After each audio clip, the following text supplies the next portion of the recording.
పరిశుద్ధ గ్రంథం ఆదికాండము 37వ అధ్యాయం.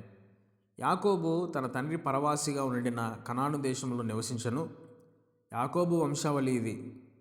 యోసేపు 17 ఏండ్ల వాడై తన సహోదరులతో కూడా మందను మేపుచుండెను. అతడు చిన్నవాడై తన తండ్రి భార్యలైన బిల్హా కుమారుల ఎద్దును జిల్ఫా కుమారుల ఎద్దును ఉండెను. అప్పుడు యోసేపు వారి చెడుతనమును గురించిన సమాచారము వారి తండ్రి వద్దకు తెచ్చుచుండువాడు. మరియు యోసేపు ఇశ్రాయేలు వృద్ధాప్యం ముందు పుట్టిన కుమారుడు గనుక తన కుమారులందరికంటే ఎక్కువగా అతన్ని ప్రేమించి అతని కొరకు విచిత్రమైన నిలువుటంగి కుట్టించను.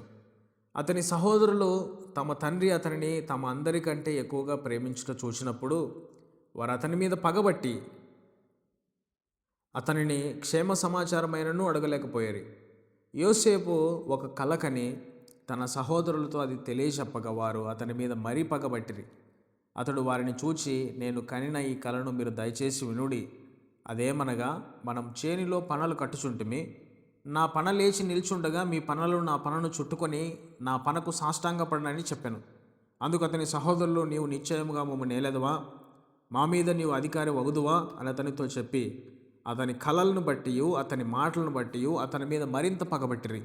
అతడు ఇంకొక కలకని తన సహోదరులకు తెలియజేసి, ఇదిగో నేను మరి ఒక కలగంటిని, అందులో సూర్యచంద్రులను 11 నక్షత్రములు నాకు సాష్టాంగపడినని చెప్పాను. అతడు తన తండ్రితోనూ తన సహోదరులతోనూ అది తెలియచెప్పినప్పుడు అతని తండ్రి అతనితో, నీవు కనిన ఈ కల ఏమిటి? నేను నీ తల్లియు నీ సహోదరులు నిశ్చయముగా వచ్చి నీకు సాష్టాంగ పడుదుమా అని అతన్ని గద్దించను. అతని సహోదరులు అతని యందు అసూయపడిరి. అయితే అతని తండ్రి ఆ మాట జ్ఞాపకముంచుకొనెను. అతని సహోదరులు షెకెములో తమ తండ్రి మందను మేపుటకు వెళ్ళిరి. అప్పుడు ఇశ్రాయేలు యోసేపును చూచి, నీ సహోదరులు షెకెములో మంద మేపుచున్నారు, నిన్ను వారి యొద్దకు పంపేదను రమ్మన్నప్పుడు అతడు మంచిదని అతనితో చెప్పెను. అప్పుడు అతడు, నీవు వెళ్ళి నీ సహోదరుల క్షేమమును మంద క్షేమమును తెలుసుకొని నాకు వర్తమానము తెమ్మని అతనితో చెప్పి హెబ్రోన్ లోయలో నుండి అతని పంపెను. అతడు షెకెమునకు వచ్చెను. అతడు పొలములో ఇటు అటు తిరుగుచుండగా ఒక మనుషుడు అతన్ని చూచి, నీవేం వెదుకుచున్నావని అతన్ని అడిగాను. అందుకు అతడు, నేను నా సహోదరులను వెదుకుచున్నాను, వారెక్కడ మందను మేపుచున్నారో అది దయచేసి నాకు తెలుపమని అడిగాను. అందుకు ఆ మనుషుడు, ఇక్కడ నుండి వారు సాగి వెళ్ళిరి, వారు దోతానునకు వెళ్ళుదము రెండని చెప్పుకొనుట వింటినని చెప్పాను. అప్పుడు యోసేపు తన సహోదరుల కోసం వెళ్ళి దోతానులో వారిని కనుగొనెను. అతడు దగ్గరికి రాకమునుపు వారు దూరము నుండిరి. అతన్ని చూచి అతన్ని చంపుటకు దురాలోచన చేసిరి. వారు, ఇదిగో ఈ కలలు కనువాడు వచ్చుచున్నాడు, వీన్ని చంపి ఇక్కడ ఉన్న ఒక గుంటలో పారవేసి దుష్టమృగం వీని తినివేసినని చెప్పుదము. అప్పుడు వీని కలలేమగునో చూతుము రండని ఒకరితో ఒకడు మాట్లాడుకొనిరి. రూబేను ఆ మాట విని, మనం వారిని చంపరాదని చెప్పి వారి చేతుల్లో పడకుండా అతన్ని విడిపించను. ఎట్లనగా రూబేను అతని తండ్రికి అతన్ని అప్పగించుటకై వారి చేతుల్లో పడకుండా అతన్ని విడిపింపదలిచి, రక్తము చిందింపకుడి, అతనికి హాని ఏమీ చేయక అడవిలోనున్న ఈ గుంటలో అతన్ని పడద్రోయుడని వారితో చెప్పెను. యోసేపు తన సహోదరుల ఎద్దుకు వచ్చినవాడు.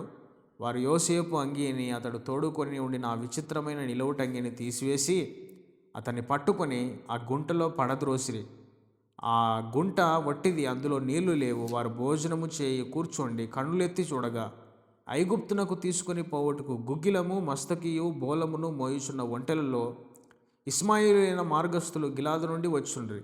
అప్పుడు యూదా, మనము మన సహోదరుని చంపి వాని మరణమును దాచిపెట్టినందువలన ఏమి ప్రయోజనము? ఈ ఇస్మాయిలుకు వాణ్ణి అమ్మివేయదము రండి, వాడు మన సహోదరుడు, మన రక్త సంబంధి కదా, వానికి హాని ఏమీ చేయరాదని తన సహోదరులతో చెప్పెను. అందుకు అతని సహోదరులు సమ్మతించిరి. మిద్యానీయులైన వర్తకులు ఆ మీదుగా వెళ్ళుచుండగా వారు ఆ గుంటలో నుండి యోసేపును పైకి తీసి ఆ ఇస్మాయిలుకు 20 తులముల వెండికి అతను అమ్మివేసిరి. వారు యోసేపును ఐగుప్తునకు తీసుకొని పోయిరి.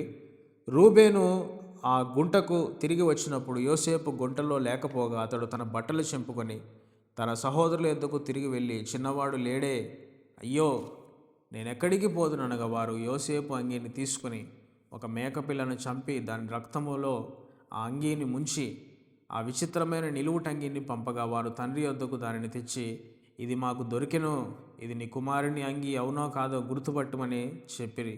అతడు దానిని గుర్తుపట్టి, ఆ అంగీ నా కుమారునిదే, దుష్టమృగం వారిని తినివేసెను. యోసేపు నిశ్చయముగా చీల్చబడినను. యాకోబు తన బట్టలు చింపుకొని తన నడుమున గోనెపట్ట కట్టుకొని అనేక దినములు తన కుమారుని నిమిత్తము అంగలార్చుండగా అతని కుమారులందరూ అతని కుమార్తెలనందరూ అతని ఓదార్చుటకు యత్నం చేసిరి. అయితే అతడు ఓదార్పు పొందనొలక, నేను అంగలార్చు మృతుల లోకమునకు నా కుమారుని యొద్దకు వెళ్ళెదరని చెప్పి అతని తండ్రి అతని కోసం ఏడ్చెను. మిద్యానీయులు ఐగుప్తునకు అతన్ని తీసుకుని పోయి ఫరో యొక్క ఉద్యోగస్తుడును రాజ సంరక్షక సేనాధిపతి అయిన పోతీఫరునకు అతనిని అమ్మివేసిరి. Thank you for watching.